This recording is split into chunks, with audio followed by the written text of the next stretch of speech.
Hi everyone, welcome to another Transformation Tuesday with me, Benjamin Hayes of Dodge & Interiors. In this episode, we're going to be looking at a 1953 mid-century modern two-story home with a great outdoor space and very little yard that I think would be a great opportunity for someone that's looking for a small house with not a lot of maintenance. Before we get to design, let's review the before of this home. As you can see, there's a lot of exposed brick, which is beautiful, but it's a little bit brick overload. We've got it on all the walls in the living room, in the entry, and everywhere else, as you can see from these few photos.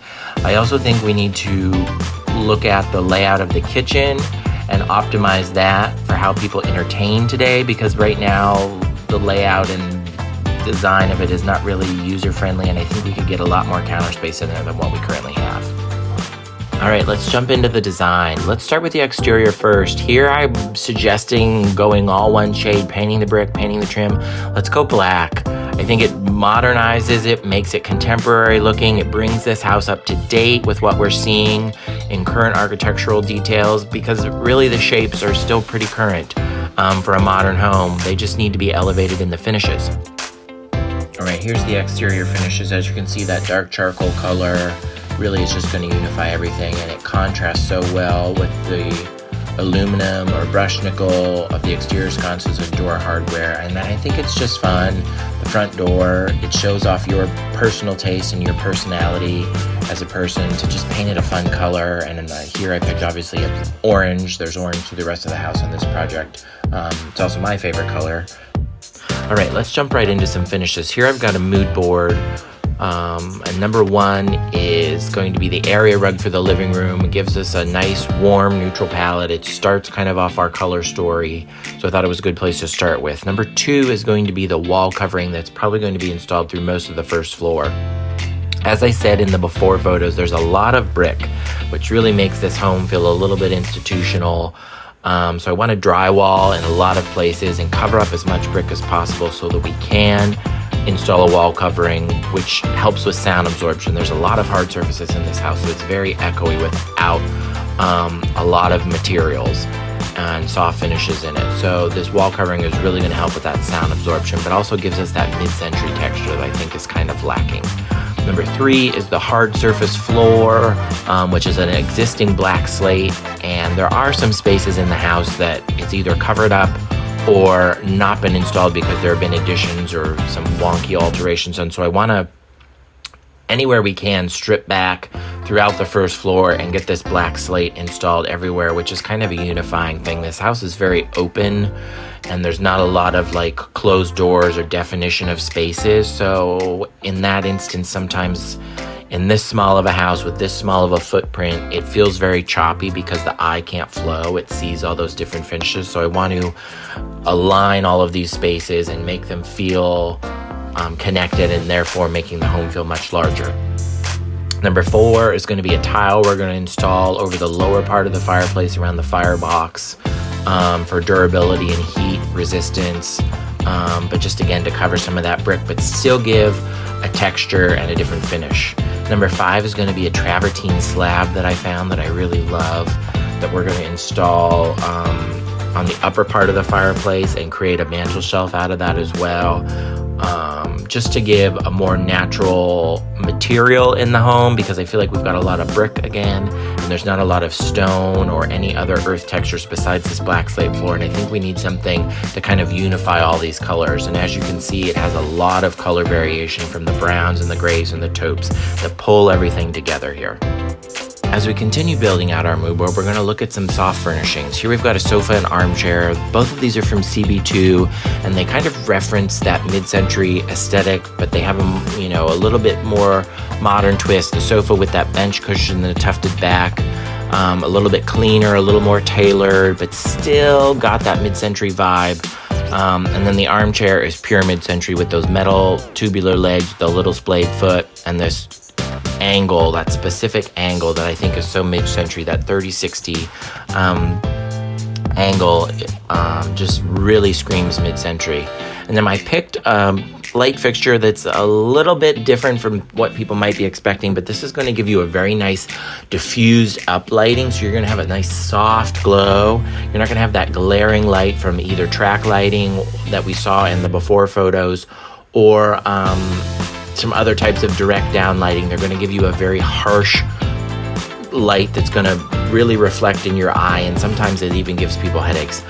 So this is going to give you a nice soft glow up onto the ceiling and give you an overall diffused light. I also always like to tell clients that we need to add layers of light. So there's going to be lamps and artwork lighting and other things in this space to give us layers of reflected light at different levels, so that it feels complete, it feels well lit, but it helps feel cozy and a cocoon, like when you have a well lit space that has proper adequate lighting at all levels. And as we finish out our mood board, you can see we've added in some decorative accessories and artwork to finish out our color palette, but also bring in a little bit more of that mid-century aesthetic. The artwork specifically is mid-century inspired artwork or reproductions of mid-century pieces. And they give our color story, but they also help bring in that real specific vibe of what mid-century modern design and art was all about. And now that we've finished our mood board and we know what we're working towards, we're going to take one quick look at the before, and then we're going to transition to the after and see what this house could look like.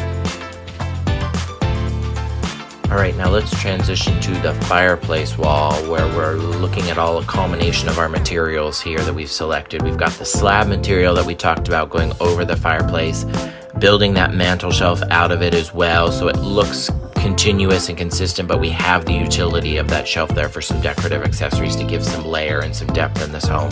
We've got the tile below for the durability because of the heat of this wood burning fireplace. But also, again, just covering up that brick and giving us another finished detail. And then, as you can see, we've wallpapered left and right of the fireplace on these walls, but also past that into the doorway and the entryway to cover up as much of this brick as possible and give us that natural material of the grass cloth, which is going to help with sound absorption, but also give us that mid-century vibe again that we're trying to achieve here. And then again, we just layered in accessories, some antique African pieces, Native American baskets, and some modern sculpture, as well as some found artwork. I also want to point out that this is a frame TV that I'm intending for over the fireplace, and I don't know how many of you are familiar with them, but they're a great solution for someone that doesn't necessarily want to see a TV all the time. When it's turned off, it displays a piece of artwork. It can be set up so that the artwork changes at a certain interval. But I think it's just a great option where you want a TV in a space, but you don't want to be looking at a black TV box all the time.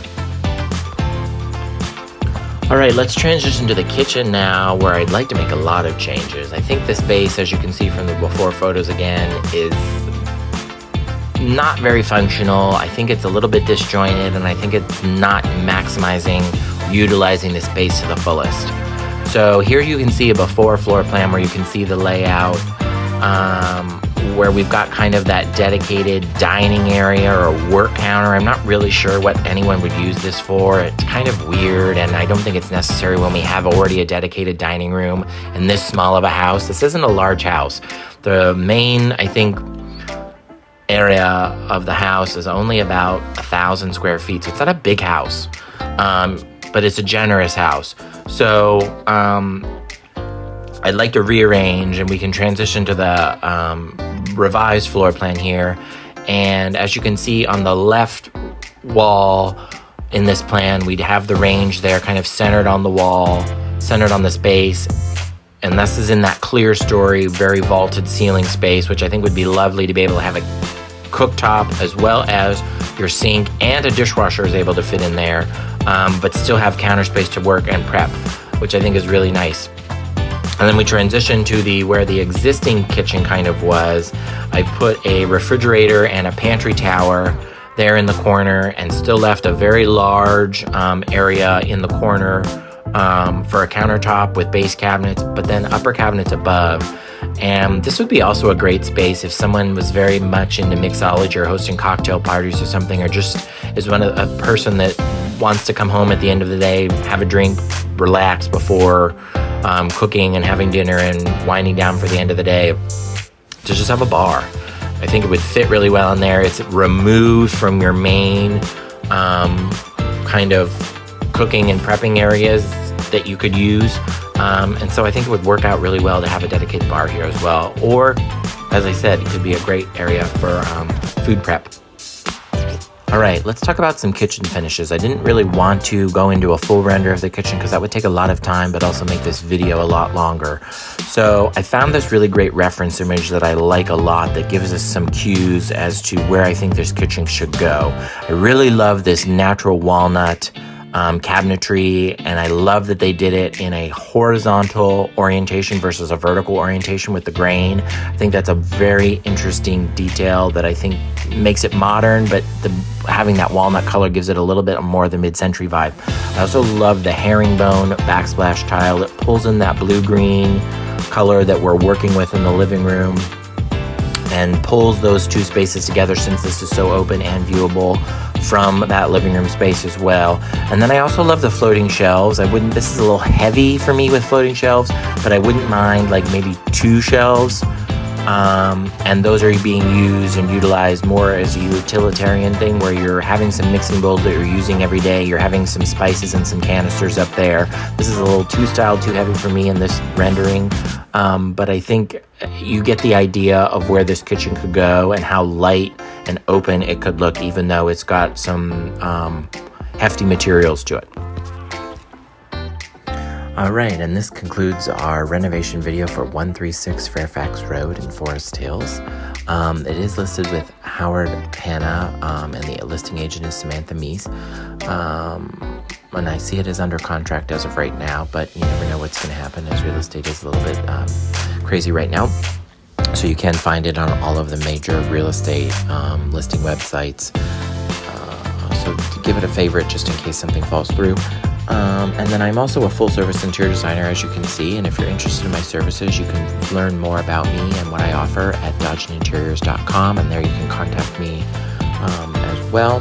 So thank you for watching, and there'll be a lot more videos coming out of this type of thing where we're taking real estate listings that I think are underutilized or have some questionable renovations done, where people might be a little bit afraid to get into them, and we're going to be transforming them and kind of showing off what is possible. Thank you again for watching.